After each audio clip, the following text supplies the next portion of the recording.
الحمد لله نحمده ونستعينه ونستغفره ونؤمن به ونتوكل عليه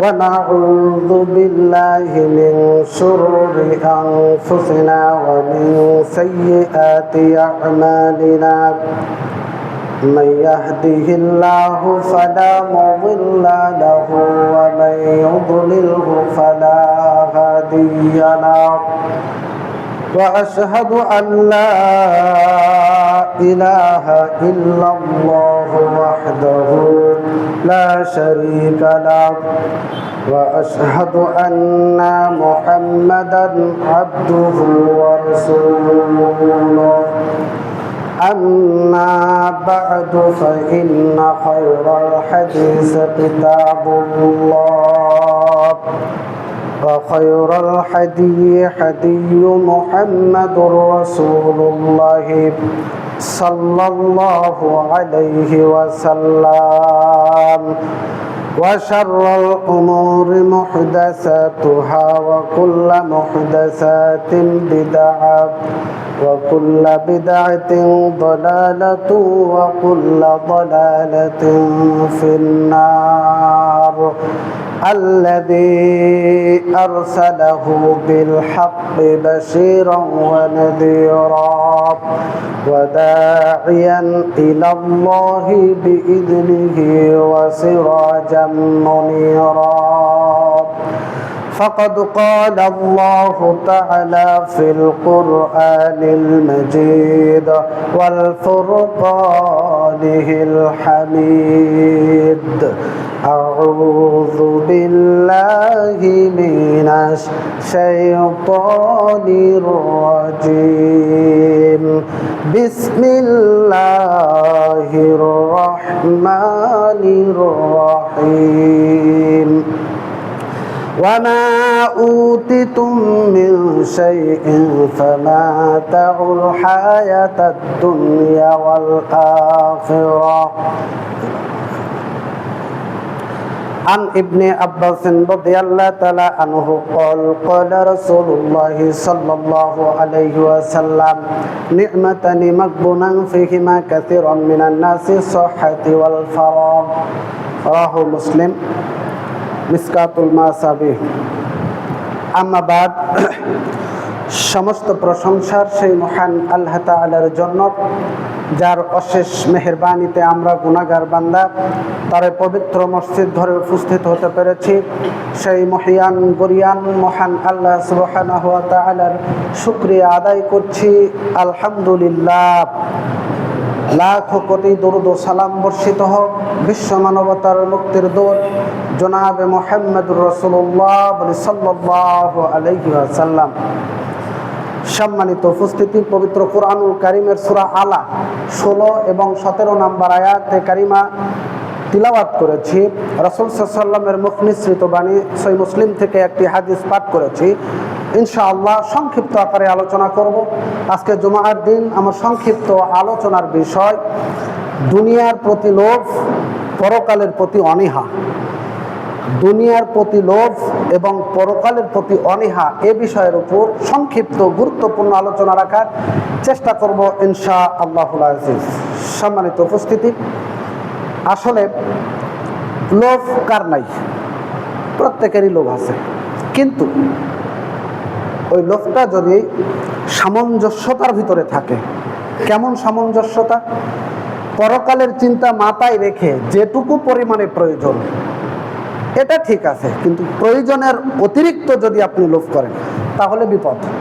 আর সেটা সম্পদের হোক, যে কোনো বিষয়ে হোক, যদি দিনের ভিতরে গণ্ডির ভিতরে থেকে যদি সেই লোভটা হয় তাহলে অসুবিধা নেই। কিন্তু একঘেয়ামি করে এই লোভটা যদি কোনো দিনের খাতির নয়, কোনো ইসলামের খাতির নয়, কিসের আল্লাহ, কিসের রাসূল, কিসের মুসলিম, কিসের ইসলাম, তোয়াক্কা না করে যদি লোভ করা হয় আর ওই লোভের মাধ্যমে যেটা আসবে সেটাই গলার কাঁটা হিসেবে বিঁধে যাবে, খোলা সম্ভব নয়। সম্মানিত উপস্থিতি, সুতরাং আমাদের প্রত্যেকের উচিত হবে, অর্থ সম্পদের লোভ প্রত্যেকেরই আছে, কিন্তু সেইটা যদি হালাল পর্যায়ে হয়, হারাম নয়, হালাল পর্যায়ে যদি আসে। হযরত উসমান রাদিয়াল্লাহু তাআলা আনহু ধনাঢ্য ব্যক্তি ছিলেন, কিন্তু আল্লাহকে ভুলে নয়, ইসলামকে ত্যাগ করে নয়, নবী মুহাম্মদ রাসূলুল্লাহ সাল্লাল্লাহু আলাইহি ওয়াসাল্লামের নীতির বহির্ভূত নয়। সুতরাং হযরতে আব্দুল্লাহ ইবনে উমর রাদিয়াল্লাহু তাআলা আনহু হতে বর্ণিত, তিনি বলেন রাসূলুল্লাহ সাল্লাল্লাহু আলাইহি ওয়াসাল্লাম বলেছেন, চারটি জিনিসের সব ব্যবহার যদি তোমাদের কাছে থাকে আর দুনিয়ার কোনো কিছু যদি তোমার নিকটে না থাকে, তাহলে তোমার কোনো ক্ষতি সাধন হবে না। চারটি বস্তুর সব ব্যবহার: এক, আমানত রক্ষা করা; দুই, হক কথা বলা বা সত্য কথা বলা; তিন, উন্নত মানের চরিত্র, উত্তম চরিত্র; চার, খানা পিনায় সতর্কতা অবলম্বন করা। এই চারটি বস্তু যদি কারো কাছে থাকে, দুনিয়ার কোনো কিছু যদি কারো কাছে তার কাছে না থাকে, তাহলে সে আর কোনো ক্ষতিগ্রস্ত হবে না।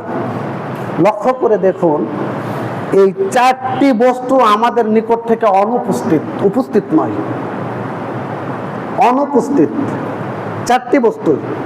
এখন মানুষ আমানতের খেয়ানত করে, কথায় কথায় মিথ্যা কথা বলে, তারপরে নিজের চরিত্র ঠিক নেই, আমাদের চরিত্র কোনো না কোনোভাবে চরিত্র নষ্ট হয়ে যাচ্ছে। তারপরে খানা পিনায় যে সতর্কতা অবলম্বন, এইগুলো আমাদের ঠিক নাই। সম্মানিত উপস্থিতি, এইগুলো চিন্তা করে আমাদের চলতে হবে। আমার ভাইরা, হযরত আনাস রাদিয়াল্লাহু তাআলা আনহু হতে বর্ণিত, তিনি বলেন রাসূলুল্লাহ সাল্লাল্লাহু আলাইহি ওয়াসাল্লাম বলেছেন, মান খারাজা বিতালাবিল ইলমি ফাহুয়া ফি সাবিলিল্লাহি হাত্তা ইয়ারদিয়াহু তিরমিজি। হযরত আনাস রাদিয়াল্লাহু তাআলা আনহু হতে বর্ণিত, তিনি বলেন রাসূলুল্লাহ সাল্লাল্লাহু আলাইহি ওয়াসাল্লাম বলেছেন, যেখানে কোরআন হাদিসের আলোচনা হয়, আল্লাহর কালাম রাসূলের হাদিস শোনার জন্য মানুষ রওনা দেয়, আসে বসে কোরআন হাদিস শুনে শিক্ষা করে, আল্লাহর নবী বলেছেন ততক্ষণ সে আল্লাহর রাস্তায় থাকে যতক্ষণ সে বাড়িতে না ফিরে। ততক্ষণ পর্যন্ত সে আল্লাহর রাস্তায়, যতক্ষণ সে বাড়িতে না ফিরবে। সম্মানিত উপস্থিতি, লক্ষ্য করে দেখবেন, ইসলাম তালিমি বৈঠক হয়, আপনাদের এখানেও এসেছি, তালিমি বৈঠক করেছি, তারপরে জালসা মাহফিল হয়, দিনের কথা হয়। ওই জায়গায় লোক কত সংখ্যা থাকে? কম না বেশি? কম থাকে, বেশি থাকে না। কেন? আপনি দিনকে মহব্বত করছেন, আল্লাহকে মহব্বত করছেন, ভালোবাসছেন, রাসূলের নীতি অবলম্বন করে চলছেন। আরেকজন আছে, আপনার ভাই, আপনার ভাতিজা, আপনার ছেলে, আপনার আরো অনেক আছে, সেও তো মুসলমান, তারও তো দায়িত্ব, তারও তো উচিত যে আমি কিছুটা সময় আল্লাহর রাস্তায় ব্যয় করি। তাহলে আপনি এই লুফটা ছেড়ে আল্লাহর দ্বীনের খাতিরে মসজিদে আসলেন, বিভিন্ন দাওয়াতি কাজে অংশগ্রহণ করতে পারছেন, আরেকজন পারছে না। কেন? লোভের কারণে। কিসের কারণে? লোভের কারণে। আবার লক্ষ্য করে দেখুন, হযরত মুআবিয়া রাদিয়াল্লাহু তাআলা আনহু হতে বর্ণিত, তিনি বলেন রাসূলুল্লাহ সাল্লাল্লাহু আলাইহি ওয়াসাল্লাম বলেছেন, ইউরিদুল্লাহু বিখায়রা ইউফাক্কিহু ফিদ্দীন। হাদিস কানা বুখারীর ভিতরে রয়েছে। হযরত মুআবিয়া রাদিয়াল্লাহু তাআলা আনহু হতে বর্ণিত, তিনি বলেন রাসূলুল্লাহ সাল্লাল্লাহু আলাইহি ওয়াসাল্লাম বলেছেন, আল্লাহ পাক যার ভালো চান, কল্যাণ চান, মঙ্গল চান, তাকে আল্লাহ কোরআন হাদিসের জ্ঞান দান করেন। কোরআন হাদিসের জ্ঞান সবাই অর্জন করতে পারে না, সেই পারে যাকে আল্লাহ তাআলা ভালো চেয়েছেন, যার মঙ্গল চেয়েছেন। কিন্তু আমাদেরও উচিত হবে যাতে আমার সন্তান বা আমি, আপনি, আমরা যাতে দিনের জ্ঞান অর্জন করতে পারি, কোরআন হাদিস অর্জন করতে পারি। অথচ আমাদের মধ্যে কি লোভ বাসা বেঁধেছে, কি লোভ, যে সন্তানকে যদি মাদ্রাসায় পড়াশোনা করানো হয়, কোরআন হাদিসের যদি শিক্ষা দেওয়া হয়, তাহলে ও দুনিয়াতে ভালো কিছু করতে পারবে না। আমার চিন্তা হচ্ছে যে আমার সন্তানকে বাংলাদেশের সবচাইতে বড় ডিগ্রি অর্জন করিয়ে নিয়ে, স্কলারশিপ নিয়ে বাহির থেকে পড়াশোনা করে নিয়ে এসে আমার দেশে সবচাইতে বেশি বেতনে চাকরি নেওয়াবো। এইটাই হচ্ছে আমাদের টার্গেট, সকলের নয়, অধিকাংশ মানুষের। তবে কিছু কিছু বাদ আছে, তবে অধিকাংশ মানুষের কিসের কারণে? লোভের কারণে। যদি মাথার ভিতরে কবরের চিন্তা, পরকালের চিন্তা থাকতো, তাহলে তারা এই ধরনের চিন্তা করতে পারত না। মাদ্রাসায় শিক্ষা ভিখারি, ফকিরি বিদ্যা, এইটা তাদের মন্তব্য। যার কারণে মাদ্রাসায় যদি শিক্ষা করা হয়, তাহলে ভালো কিছু করতে পারবে না। অথচ আল্লাহর নবী জনাবে মুহাম্মদ রাসূলুল্লাহ সাল্লাল্লাহু আলাইহি ওয়াসাল্লাম বলেছেন, যদি কল্যাণ থাকে কোনো কিছুর ভিতরে, তাহলে সেইটা হচ্ছে ইলম শিক্ষার ভিতরে, কোরআন হাদিস শিক্ষা ভিতরে কল্যাণ আছে, মঙ্গল আছে। তাই বলে এইটা বলছি না যে আপনার সন্তানকে জেনারেলের শিক্ষায় শিক্ষিত করবেন না, এটা বলছি না, অবশ্যই করাবেন। জেনারেল শিক্ষায় শিক্ষিত হয়ে সে কি দিনের কাজ করতে পারে না? আমাদের বাংলার জমিনে যে কোনোদিন মাদ্রাসায় যায় নাই, অথচ কোরআন হাদিস শিক্ষা করে গোটা বাংলাদেশ দাওয়াতি কাজ চালিয়ে যাচ্ছে, এমন নজির আমাদের বাংলাদেশে আছে। সম্মানিত উপস্থিতি, আল্লাহু রাব্বুল আলামিনের প্রিয় নবী জনাবে মুহাম্মদ রাসূলুল্লাহ সাল্লাল্লাহু আলাইহি ওয়াসাল্লাম তাই তো বলে গিয়েছেন যে দুনিয়ার ভিতরে, এই দুনিয়ার ভিতরে সকাল এবং সন্ধ্যায় যদি তুমি আল্লাহর রাস্তায় কোনো একটি সময় ব্যয় করো, কোনো সময় যদি অতিবাহিত করো, আল্লাহর নবী বলেছেন দুনিয়ার ভিতরে যত সম্পদ আছে, সমস্ত সম্পদ থেকে ওই সময়টুকু আল্লাহর কাছে বেশি প্রিয়, সবচাইতে বেশি মহব্বতের। আন আনাস রাদিয়াল্লাহু তাআলা আনহু قال رسول الله صلى الله عليه وسلم لغدوة في سبيل الله أو روحة خير من الدنيا ما فيها। আনাস থেকে বর্ণিত, রাসূল সাল্লাল্লাহু আলাইহি ওয়াসাল্লাম বলেছেন, তুমি যদি সকাল এবং সন্ধ্যায় কিছু সময় আল্লাহর রাস্তায় ব্যয় করো, ওই সকাল সন্ধ্যায় দুনিয়ার যত সম্পদ আছে, সমস্ত সম্পদ থেকে এই সময়টুকু আল্লাহর নিকটে সবচাইতে বেশি প্রিয়। সম্মানিত উপস্থিতি, আজকে আমরা আল্লাহর এই রাস্তায় সময় দিতে চাই না, আল্লাহর কাজে, দিনের কাজে সময় দিতে চাই না। একটাই কারণ, সেইটা হচ্ছে লোভ আর হচ্ছে ব্যস্ততা। আমি যে হাদিসটি তিলাওয়াত পাঠ করেছি, আন ইবনে আব্বাস রাদিয়াল্লাহু তাআলা আনহু قال رسول الله صلى الله عليه وسلم نعمتان مغبون فيهما كثير من الناس الصحة والفراغ। আব্দুল্লাহ ইবনে আব্বাস রাদিয়াল্লাহু তাআলা আনহু হতে বর্ণিত, তিনি বলেন রাসূলুল্লাহ সাল্লাল্লাহু আলাইহি ওয়াসাল্লাম বলেছেন, দুইটি জিনিসের সৎ ব্যবহারের ব্যাপারে মানুষ ধোঁকার মধ্যে নিমজ্জিত। কয়টি বললাম? দুইটি জিনিসের সৎ ব্যবহারের ব্যাপারে আজকে মানুষ ধোঁকার মধ্যে নিমজ্জিত। এক নাম্বার সুস্থতা, স্বাস্থ্য বা সুস্থতা, অপরটি হচ্ছে অবসর। এই দুইটি জিনিস, মানুষ যে সুস্থ আছে আর অবসর আছে, এই দুইটি জিনিসের সৎ ব্যবহার আজকে আমরা করতে পারছি না। একটি কারণ, সেটা হচ্ছে লোভ। কি কারণে করতে পারছি না? আজকে সুস্থ আছি, অবসর আছি, তাই তো দাওয়াতি কাজের জন্য কোরআনের মাহফিল হয়, তাফসীরুল কোরআন মাহফিল হয়, তালিমি বৈঠক হয়, কোরআন হাদিস শিক্ষার আসর হয়, যেখানে জুমার দিন খুতবা হচ্ছে, অথচ অনেক মসজিদে পর্যাপ্ত লোক আসে না। কারণ সে সুস্থ আছে, অবসর আছে, যার কারণে ওই সময়টুকু দুনিয়া বিলাপের জন্য, অর্থ উপার্জনের জন্য ব্যতিব্যস্ত হয়ে পড়েছে। নিজেকে ব্যস্ত রেখেছে। যতটুকু সময় সুস্থ আছি, অবসর আছি, এই সময়টুকুতে কি করে আমি অর্থ উপার্জন করব, যখন আমি বৃদ্ধে পরিণত হয়ে যাব তখন এই অর্থ আমার কাজে লাগবে।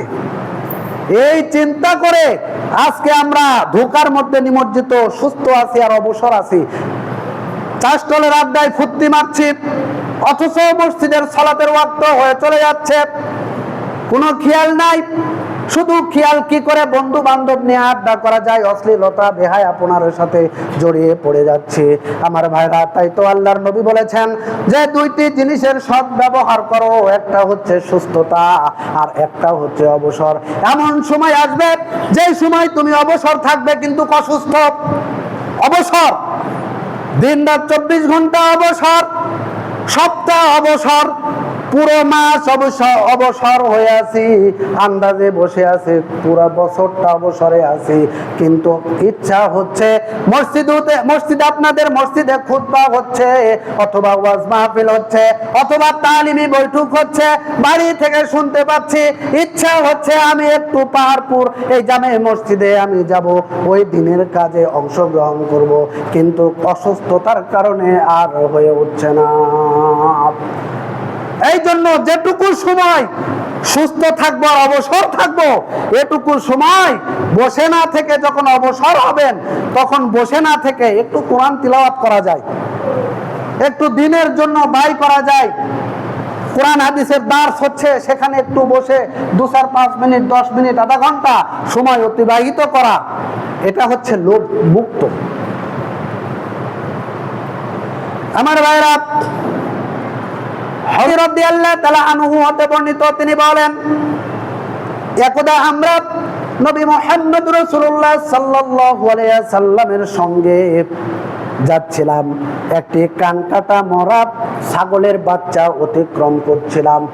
এমন সময় আল্লাহর নবী জনাবে মুহাম্মদ রাসূলুল্লাহ সাল্লাল্লাহু আলাইহি সাল্লাম বললেন, আমার সাহাবারা, তোমাদের মধ্যে এমন কেউ কি আছে নাকি যে এই মরা ছাগলটা, মরা কানকাটা ছাগলের বাচ্চাটাকে 1 দিরহামের বিনিময়ে তোমরা খরিদ করতে পারো? তোমরা কি কিনে নিতে পারো নাকি? তারা বললেন, না ইয়া রাসূলুল্লাহ, কোন কিছুর বিনিময়ে আমরা এই মরা কানকাটা ছাগলের বাচ্চাটাকে খরিদ করতে রাজি নই, কারণ এ তো মরা, তারপরে কানকাটা, তারপরে আবার মরা, এটা তো আমরা খরিদ করতে রাজি নই। আল্লাহর নবী জনাবে মুহাম্মদ রাসূলুল্লাহ সাল্লাল্লাহু আলাইহি সাল্লাম বললেন, আমার সাহাবারা, আল্লাহর কসম করে বলি, তোমাদের কাছে এই মরা কানকাটা ছাগলের বাচ্চা যতটা নিকৃষ্ট, আল্লাহর কাছে এই দুনিয়ার সম্পদ তার থেকে আরো অধিক পরিমাণে নিকৃষ্ট, অধিক পরিমাণে নিকৃষ্ট। অথচ আজকে আমরা এই অর্থ সম্পদের মোহে পড়ে আছি। সম্মানিত উপস্থিতি, তাহলে বলা যায়, প্রশ্ন হতে পারে, হুজুর কার লোভ নেই? আমাদের সকলেই তো আছে, কিন্তু যারা অন্যায় অত্যাচার ভাবে অর্থ উপার্জন করছে, মানুষের কাছ থেকে ছিনতাই করে অর্থ উপার্জন করছে, অন্যায় ভাবে অপরের জমি দখল করে অর্থবিত্তশালী এবং সম্পদের পাহাড় গড়ে তুলেছে, আপনি যদি তাই বলেন তাহলে তার উপরে গজব আসছে না কেন? তার ক্ষতি সাধন হচ্ছে না কেন? প্রশ্ন আসতে পারে। আল্লাহর নবী জনাবে মুহাম্মদ রাসূলুল্লাহ সাল্লাল্লাহু আলাইহি সাল্লাম বলেছেন, লাউ কানাতিদ দুনিয়া তাআদুলু ইনদাল্লাহি বাউদাতাম মান শাকা কাফিরুম মিনহু শুরবাতান। আল্লাহর নবী বলেছেন, দুনিয়ার যে সম্পদ রয়েছে, দুনিয়া এবং দুনিয়ার ভিতরে যত সম্পদ আছে, এই সম্পদের মূল্য যদি একটি মাছির ডানা বা পাখার সমতুল্য মূল্য হতো, তাহলে আল্লাহ রাব্বুল আলামিন দুনিয়াতে কোনো কাফেরকে এক ঢোক পানি পান করতে দিতেন না। ঠিক কিনা? আল্লাহর নবী বলেছেন, যদি দুনিয়ার ভিতরে যে সম্পদ আছে একটা মাছের পাখার সমতুল্য মূল্য যদি হতো, তাহলে কোনো কাফেরকে, কোনো বেঈমানকে, কোনো অত্যাচারী শাসককে এই দুনিয়াতে এক ঢোক পানি পান করতে দিতেন না। আমি বলছি না, আল্লাহর নবী বলেছেন। সম্মানিত উপস্থিতি, সুতরাং লোভ মুক্ত রেখে পরকালকে প্রাধান্য দিতে হবে। বাল তুসিরুনাল হায়াতাদ দুনিয়া ওয়াল আখিরাতু খায়রুম ওয়া আবকা। আল্লাহ তাআলা বলেছেন সূরা আলা 16 এবং 17 নম্বর আয়াত, কিন্তু তোমরা দুনিয়ার মোহে পড়ে আছো, দুনিয়ার জীবনকে অগ্রাধিকার দিচ্ছ, অথচ এই দুনিয়াটা হচ্ছে ক্ষণস্থায়ী। আর যেটা পড়ে আছে পরকাল, এইটা হচ্ছে উত্তম এবং চিরস্থায়ী। আল্লাহ রাব্বুল আলামিন বলেছেন ওয়া মা উতিতুম মিন শাইইন ফামাতাউল হায়াতাদ দুনিয়া ওয়াল আখিরাহ খায়রুন ওয়া আবকা। আল্লাহ রাব্বুল আলামিন বলেছেন সূরা শূরা 36 নম্বর আয়াতের অংশ, আল্লাহু রাব্বুল আলামিন বলেছেন এই দুনিয়ার ভিতরে যত সম্পদ আছে, যা কিছু আছে, সমস্ত কিছু তোমাদের জন্য ভোগ বিলাস ক্ষণস্থায়ী, আর যা পরকালের জন্য রেখে দেওয়া হয়েছে সেইটাই হচ্ছে উত্তম এবং চিরস্থায়ী। তাহলে আমরা এই ক্ষণস্থায়ী জীবন নিয়েই পড়ে আছি, মেতে আছি, আল্লাহকে ভুলে আছি, আল্লাহর রাসূলকে ভুলে আছি, দ্বীনকে ভুলে আছি, ইসলামকে ভুলে আছি। আমরা আল্লাহর রাসূলের নিয়ম নীতিকে ভুলে এই দুনিয়ার অর্থ সম্পদের মোহে নিজেকে একেবারে গান্ডে পিণ্ডে আটকে রয়েছে। সম্মানিত উপস্থিতি, সুতরাং সম্পদ উপার্জন করা ভালো, সঠিক উপায়ে যদি উপার্জন করে সঠিকভাবে যদি ব্যবহার করা যায় তাহলে সেইটাই হবে মুক্তির কারণ। আল্লাহর নবী বলেছেন, আলী রাদিয়াল্লাহু তাআলা আনহু হতে বর্ণিত, তিনি বলেন আল্লাহর বান্দারা শুধু বলে আমার মাল আর আমার সম্পদ, অথচ তার মাল তার সম্পদ থেকে উপকারে আসে মাত্র 3টি। যা সে খেয়েছে সে শেষ করে দিয়েছে, 2 নম্বরে যা পরিধান করেছে তা ছিঁড়ে ফেলেছে, নষ্ট করে দিয়েছে, আর যেটাকে দান করেছে আল্লাহ রাসূলের নবী বলেছেন ওইটাই তার জন্য কিয়ামতের মাঠের সঞ্চয়ের জন্য রেখে দিয়েছে। সঞ্চয় করে দিল। যে ব্যক্তি দান করেছে সে সঞ্চয় করে রেখে দিয়েছে, আর বাকি যে সম্পদ এই দুনিয়ার বুকে রেখে গিয়েছে তাও ওয়ারিসদের জন্য রেখে গিয়েছে, তার কোনো উপকারে আসবে না। আমার ভাইয়েরা, অনেকে আবার দান করে খোটা দেয়। কিসের কারণে? অহংকার, দাপটের কারণে, অহংকারের কারণে মানুষকে খোটা দেয়। আমার ভাইরা, এইটাও থেকে বিরত থাকতে হবে। সালাসাতুলা ইউকাল্লিমুহুমুল্লাহু ইয়াওমাল কিয়ামাতি ওয়া লা ইউযাক্কিহিম ওয়া লা ইয়ানজুরু আলাইহিম ওয়া লাহুম আযাবুন আলীম। আল্লাহর নবী বলেছেন 3 শ্রেণীর মানুষের দিকে আল্লাহু রাব্বুল আলামিন তাকাবেন না, তাকে পবিত্র করবেন না, তার সাথে কথা বলবেন না। মুসবিল ওয়াল মান্নান মুনফিকু সিলআতা বিল হালফিল কাযিব। যে ব্যক্তি মুনফিকু, যে ব্যক্তি নিজের পণ্য দ্রব্য মিথ্যা কথা বলে বিক্রি করে, যে ব্যক্তি 2 নম্বরে যে ব্যক্তি দান করে খোটা দেয়, যে ব্যক্তি মিথ্যা কথা বলে নিজের পণ্য দ্রব্য বিক্রি করে, আর 3 নম্বরে যে ব্যক্তি টাকমর নিচে ঝুলাইয়া কাপড় পরে। এই 3 শ্রেণীর ব্যক্তির দিকে আল্লাহ সুবহানাহু ওয়া তাআলা তাকাবেন না, তার সাথে কথা বলবেন না, তাকে পবিত্র করবেন না, তার জন্য রয়েছে যন্ত্রণাদায়ক শাস্তি। আমার ভাইরা, আব্দুল্লাহ ইবনে মাসউদ রাদিয়াল্লাহু তাআলা আনহু হতে বর্ণিত, তিনি বলেন রাসূলুল্লাহ সাল্লাল্লাহু আলাইহি ওয়াসাল্লাম তিনি বলছেন যে একদা রাসূলুল্লাহ সাল্লাল্লাহু আলাইহি ওয়াসাল্লামের নিকটে আমরা আগমন করলাম, তার নিকটে গেলাম, লক্ষ্য করে দেখলাম তিনি চাটাইয়ের উপরে শুয়ে আছেন, ঘুমিয়ে আছেন। আমাদেরকে যাওয়ার টের পেয়ে তিনি উঠে বসলেন। লক্ষ্য করে দেখলাম তার শরীরের উপরে চাটাইয়ের দাগ পড়ে গিয়েছে। আব্দুল্লাহ ইবনে মাসউদ বলছেন যে আমি তাকে আরজ করলাম, ইয়া রাসূলুল্লাহ, আপনি যদি আমাকে অনুমতি দেন তাহলে একটি তোষক বা একটি বিছানা তৈরি করে দিই, আপনি সেই জায়গাতে আরাম ফরমাবেন, বিশ্রাম নেবেন। আল্লাহর নবী বললেন, আব্দুল্লাহ, দুনিয়ার সাথে আমার কি সম্পর্ক? আমার আর দুনিয়ার ভিতরে উদাহরণ হচ্ছে ওই পথিকের মতো, আরোহীর মতো, যে ব্যক্তি পথ চলতে চলতে চলতে চলতে যখন ক্লান্ত হয়ে যায়, পরিশ্রান্ত হয়ে যায়, তখন কোনো এক বৃক্ষের নিচে কিছু সময় বিশ্রাম নেই, তারপরে আবার সে গন্তব্যের উদ্দেশ্যে রওনা দেয়। এই তো আমার আর দুনিয়ার সাথে সম্পর্ক। সেইটা হচ্ছে এই যে আমাদের গন্তব্য হচ্ছে জান্নাত। এইটা মাথায় রাখতে হবে, আমাদের গন্তব্য হচ্ছে জান্নাত, আর আমরা হচ্ছে পথিক।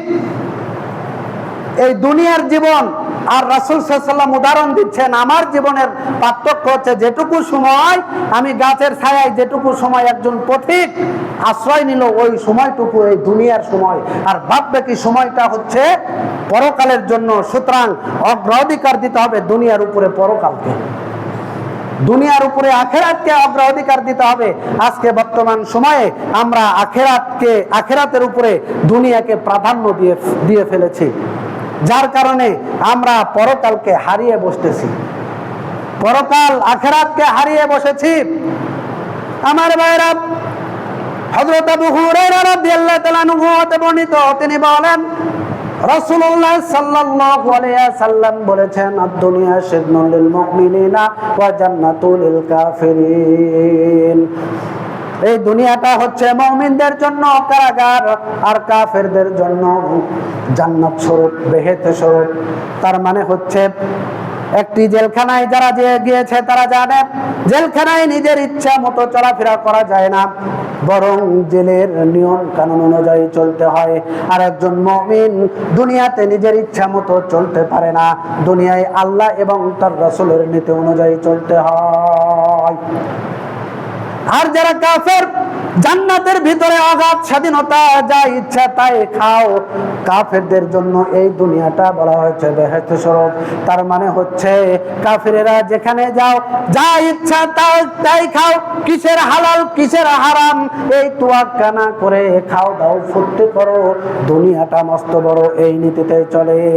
তাই তো আল্লাহর নবী জনাবে মুহাম্মদ রাসূলুল্লাহ সাল্লাল্লাহু আলাইহি ওয়াসাল্লাম ১৫০০ বছর আগে তিনি বলে গিয়েছেন, আদ-দুনিয়া সিজনুল লিল মুমিনিনা ওয়া জান্নাতুল লিল কাফিরিন। এই দুনিয়াটা হচ্ছে মুমিনদের জন্য কারাগার, ইচ্ছা করলেই সবকিছু করতে পারে না, আর কাফেরদের জন্য এই দুনিয়াটা হচ্ছে বেহেশত স্বরূপ।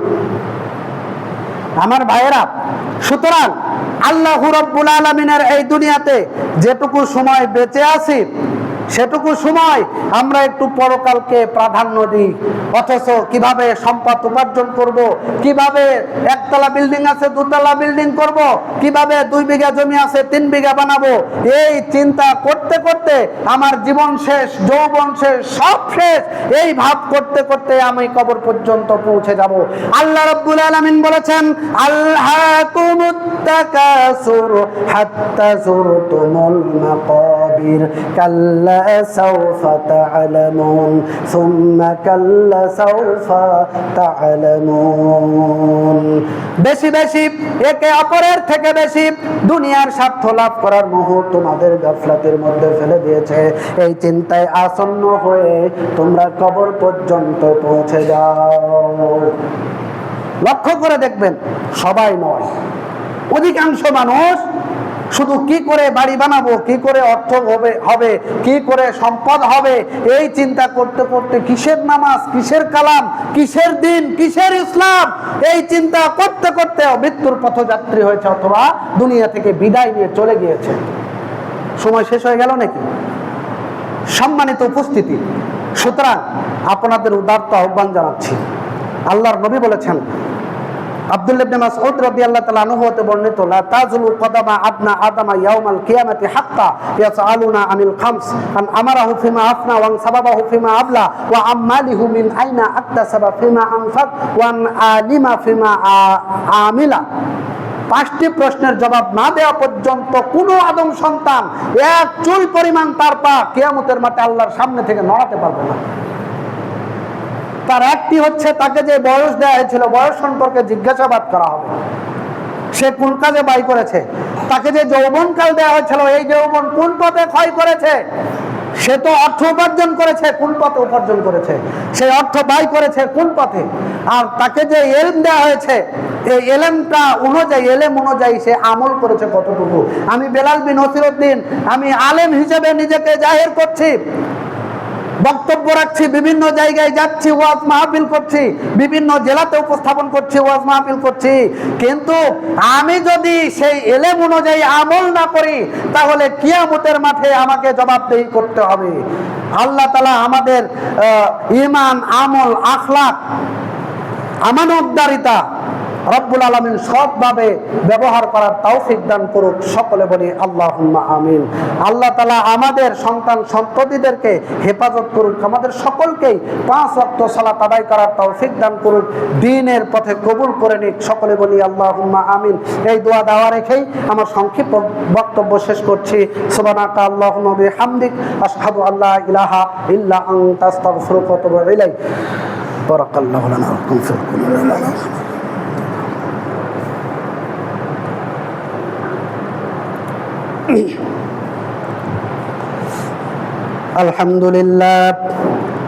الحمد لله نحمده ونستعينه ونستغفره ونؤمن به ونتوكل عليه ونعوذ بالله من شرور أنفسنا ومن سيئات أعمالنا من يهده الله فلا مضل له ومن يضلل فلا هادي له وأشهد أن لا إله إلا الله وأشهد أن محمدا عبده ورسوله إن الله وملائكته يصلون على النبي يا أيها الذين آمنوا صلوا عليه وسلموا تسليما اللهم صل على محمد وعلى آل محمد كما صليت على إبراهيم وعلى آل إبراهيم إنك حميد مجيد اللهم بارك على محمد وعلى آل محمد كما باركت على إبراهيم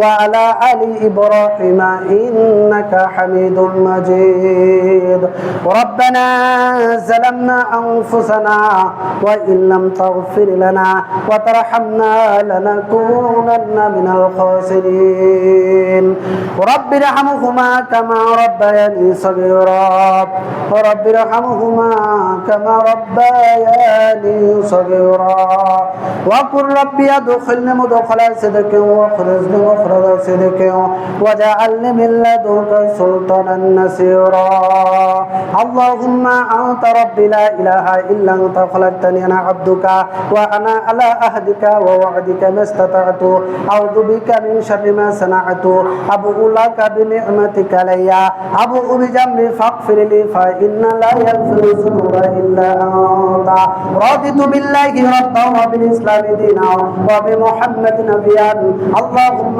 أدخلني الجنة وأجرني من النار ربنا تقبل منا إنك أنت السميع العليم وتب علينا إنك أنت التواب الرحيم سبحان ربك رب العزة عما يصفون والسلام على المرسلين والحمد لله رب العالمين.